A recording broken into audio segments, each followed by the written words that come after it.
on the Phonak Roger touchscreen, press and hold the power button on the side until the screen turns on.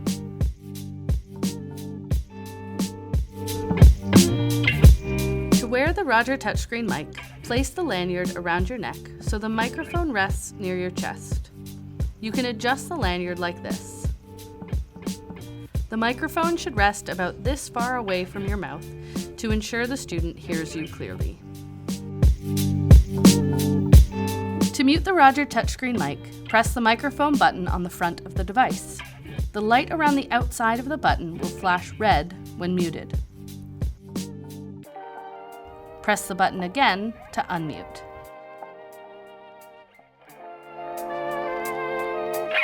While wearing the touchscreen mic around your neck, the device is in lanyard mode. The microphone will pick up just the voice of the person wearing it. When you place the touchscreen flat on a table, it automatically goes into group mode. The microphone will pick up the voices of everyone around the table.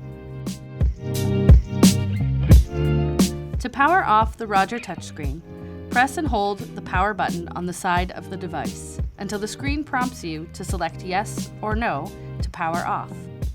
Select yes and the device will turn off. To charge the Roger touchscreen, plug the device into the charger using the supplied cable or charging rack.